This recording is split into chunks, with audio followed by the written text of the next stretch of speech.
Hi, today I would like to talk about two songs that I personally, maybe not particularly, but personally find to be very nostalgic songs. There's something about the melodies, something about the chord progressions, something about just the song itself. There's something that to me, just every time I hear the songs, they just feel like a slice of nostalgia. Something from the 1940s and 1930s. So the two songs are Stardust, which was written by Hoagy Carmichael, and Deep Purple, which was written by Peter DeRose. And both songs, I believe, were written either in the 1940s or before the 1940s. So Stardust, we'll start with Stardust. What I want to do is I want to play the song once, just go through the song once so you can hear the melody, and then we'll talk a little bit about the chord progression, because they have nice chord progressions that are, I believe that if you are writing a song and you want to sort of invoke sort of a nostalgic sort of feeling, that these particular songs will give you some ways to try to write songs that are nostalgic or feel like old-fashioned songs, because they have certain turn of a chord progression that you won't find in a pop song today, unless it's somebody who's really studied old-fashioned songs and was trying to invoke, say, old-fashioned songs. So, Stardust. Let's start it.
So, very pretty song, and this particular arrangement is in the key of C, and it starts out with, strangely, a C dominant chord pickup that goes into the first full measure of the main melody. That's to an F6 chord, so it's the 4 chord.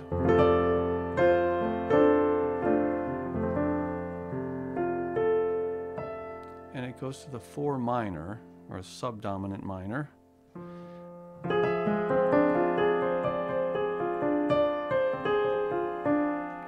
Back to your 1 chord.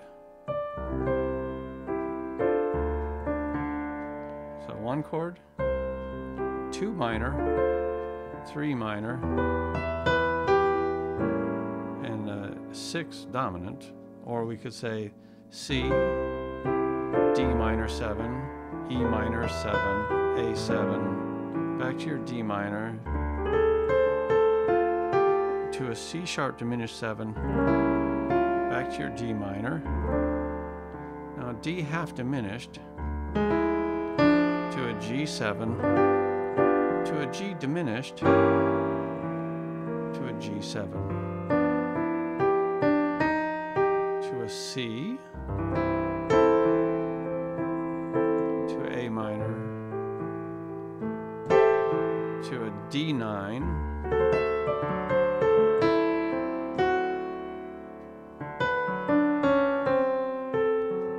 G7. Now, like an F chord over the top of a G7.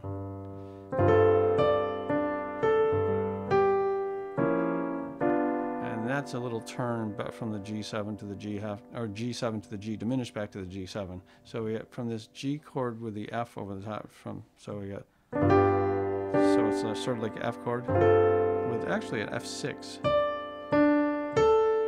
to a G7, G diminished 7, G7, C7 sharp 5. And now we're back to the second half of the song. Starts on the 4 chord again. That's an F6.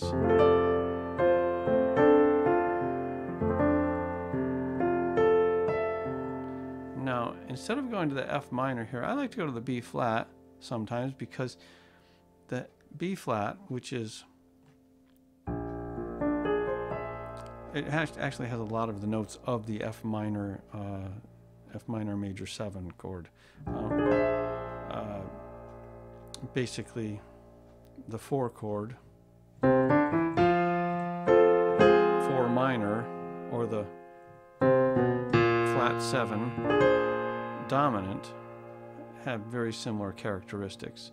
So you can substitute one for the other. If you have a song where you go from the major 4 chord to the minor 4 chord, you can actually take the major 4 chord and go to the dominant flat 7 chord. And it actually has a nice thing, because you're actually using a perfect 5th root movement in your chord there. So when you get this, let's see if sometimes we get the,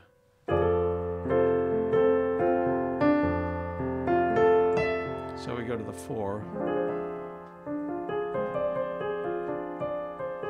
Or let's do the same thing. Flat 7. So it gives a different feeling with a different bass note. It has a, I'd say one of them has a more old-timey feel, definitely the minor 4 chord.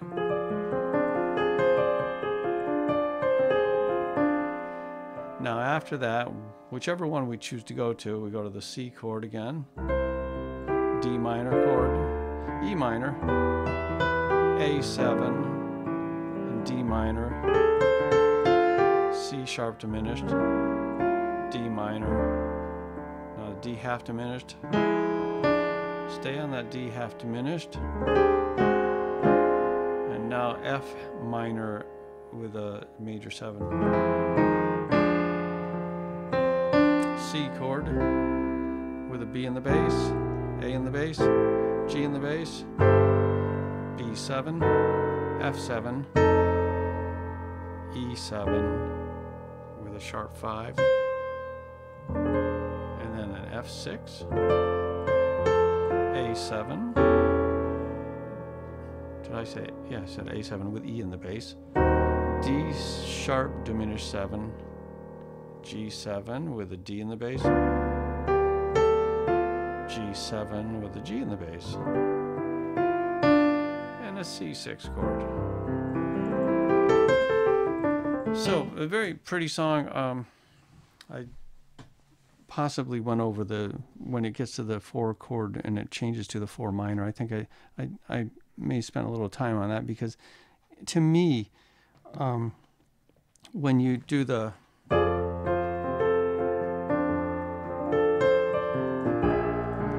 it's a more of a it's a more modern interpretation of the 4 minor chord to go to the B flat 7 instead of the F minor. If we do the old-fashioned,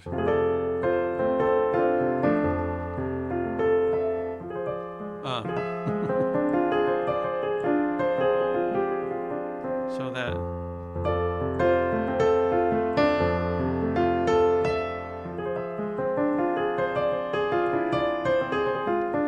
the F minor chord right there, from the F major to the F minor, is actually one of the things that sort of gives it the nostalgic feel. The rest of it, I believe, is the actual melody itself and the feeling of the song. So that's that for the Stardust song. Let's quickly look at Deep Purple. And I'm not talking about Smoke on the Water Deep Purple. That's a different Deep Purple. If you want to listen to Deep Purple covers and things like that, I have a friend named Marty McFly here on YouTube somewhere, and he does lots of Deep Purple covers. So if you like the rock Deep Purple, go listen to him.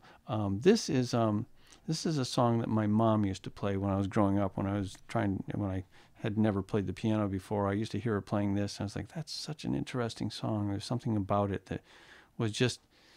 And maybe my nostalgia with this song is just because my mom used to play it, but I think there's more to it because there's a tremendous amount of chromatic movement in the melody in this song, and I think the chromatic movement itself is part of what makes me feel that it's very nostalgic, and it has a lot of these, it walks into these minor 6 chords a lot, and there's a lot of diminished chords in this particular song.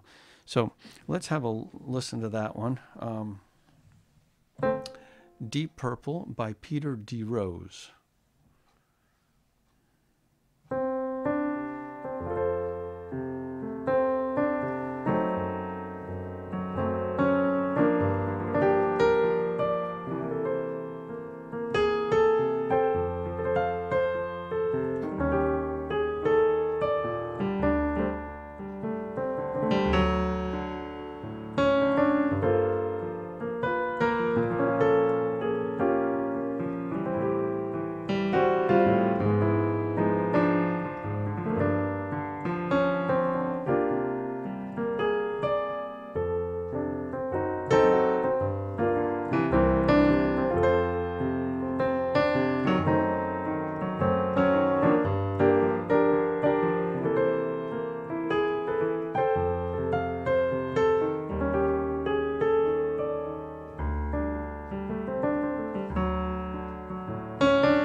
Repeats. So now this particular song, the chord progression, this happens a lot in older songs, where you start with the 1 chord,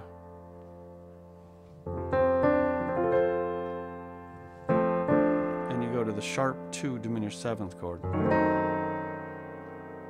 and then the 2 minor chord, 2 minor chord, to the 5 chord,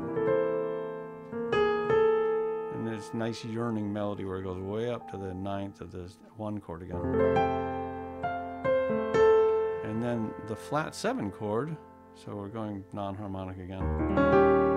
Now this is very interesting because you use the melody in the E flat 7 chord, starts with the 3, goes chromatically up to the sharp 11, and jumps up to the major 7, but it was a dominant chord, so it's, and then down to a D suspended chord, to the D7. And notice that even as a D7, we're doing lots of neighboring chromatic notes. And we jump up to this minor 11 chord, and then that's a G minor 11.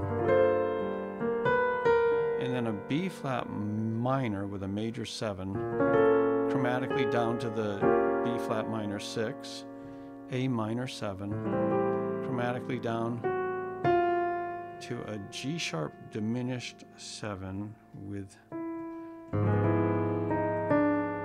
that going on. And then, where are we? A G minor, another chromatic run, and then a C suspended chord, and then we make it an augmented 5th, which is another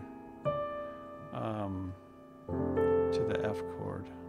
So that augmented. Now the augmented chord itself is something that you don't hear very often in modern popular music. So when you hear an augmented chord, a lot of times it gives you a sort of a yearning, nostalgia, something feeling. Back to that diminished chord, 2, 5, F, F sharp diminished, G minor, C 13, there's your augmented note, and then your major 9, so E flat 7, walking up chromatically, major 7 over a dominant, dominant 7th in the chord, down to the D, an octave lower for your D suspended chord, and then you unsuspend it, get rid of the suspense, and then we go to we're on a D7, and we go for the major 7 into the root. And that's just a neighboring chromatic thing to build the melody. But the melody jumps way up to the minor G minor 11. Chromatically down. And then we go to that B flat minor major 7 again. Chromatically down to the B flat minor 6. And then A minor 7. And now we do the same thing we did before, but we're up an octave on that A flat diminished chord.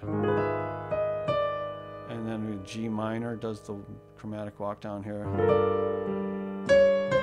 And then we go to the G minor, C7 with the augmented 5th, up a half step, and then the second time, or the ending time, we're just going to go back to the F. And they have a little bluesy plagal cadence. I think that's a plagal cadence. I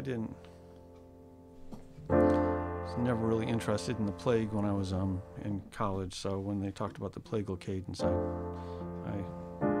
ignored what they were talking about, but I believe it's the 4 chord at the end instead of 1 chord, 4 chord. But they do it with the 4 chord as the dominant. So a lot of what to me makes this one so I guess nostalgic is that jumping up. So there's like these little ba ba ba, and there's another one. So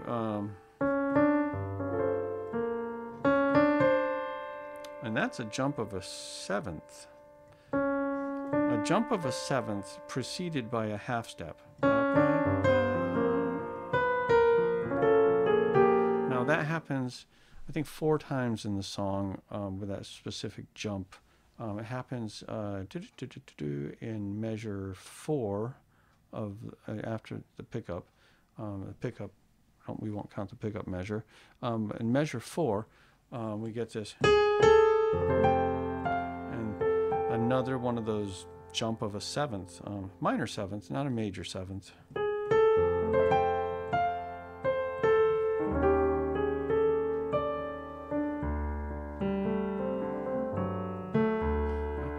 Do another one of these half step, minor 7th.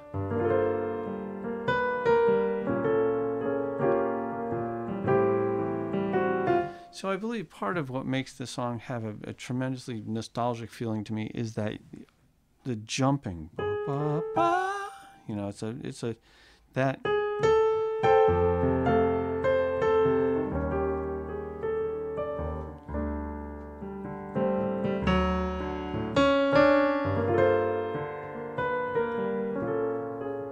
So these big leaps, and then these chromatic, the first one is a big leap, but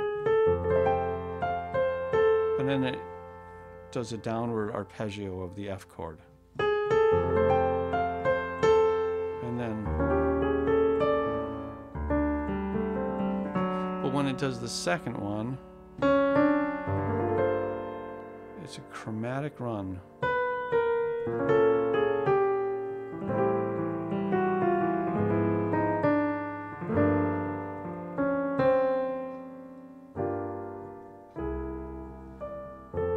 So it's a chromatic run all the way from this C to that C.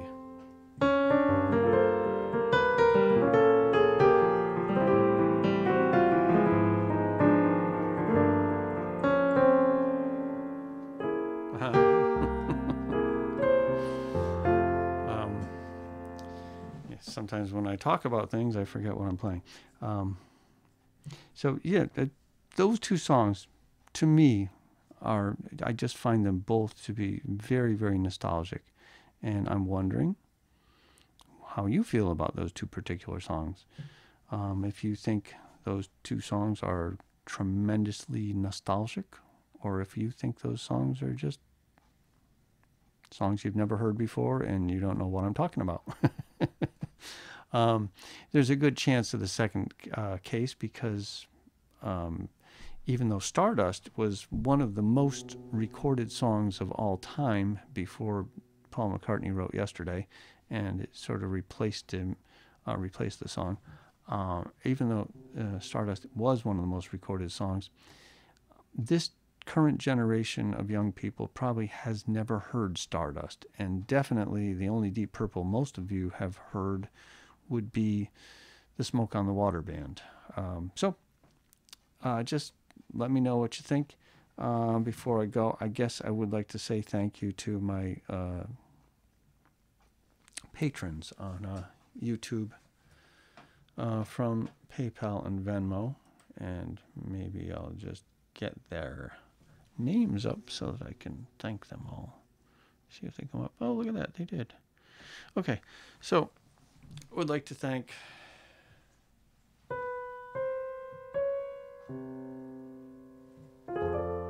Julie S.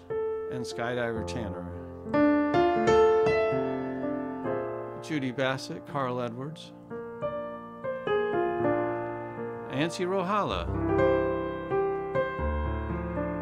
Rusty Walker, 2A HD Cat, and Francis Monaghan. My anonymous donor, Joe Martocchio.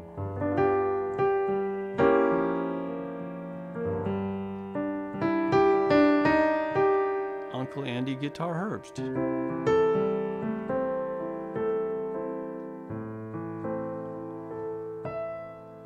Philip Merrihew.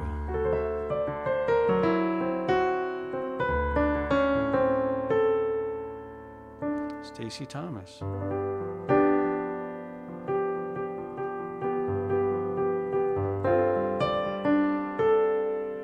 Janet Chung.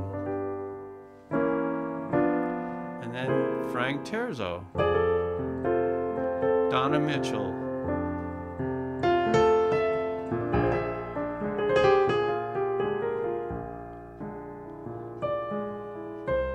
Nowpinion.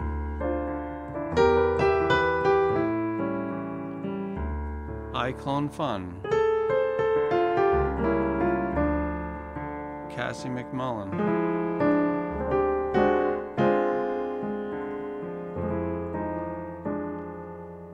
Remain Grateful covers.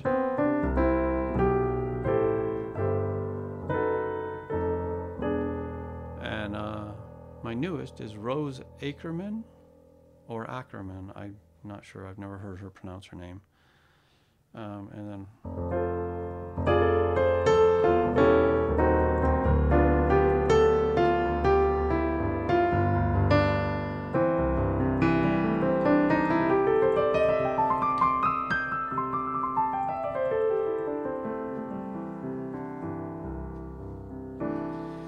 if you're not subscribed, please do me a favor of subscribing, and hope to see you on the next one. And some of these will be me just performing long, drawn-out improvisations, and some are me talking about chords. And this one was obviously me talking about chords. So hope you got a little something out of this, or found something to think about with some of these old songs. Stardust, Deep Purple, great songs. Maybe you could also put in the comments what your favorite nostalgia song is. If you're as young as most people are these days, your nostalgia song is a song that was a teenage song for me. Anyway, thank you very much for watching.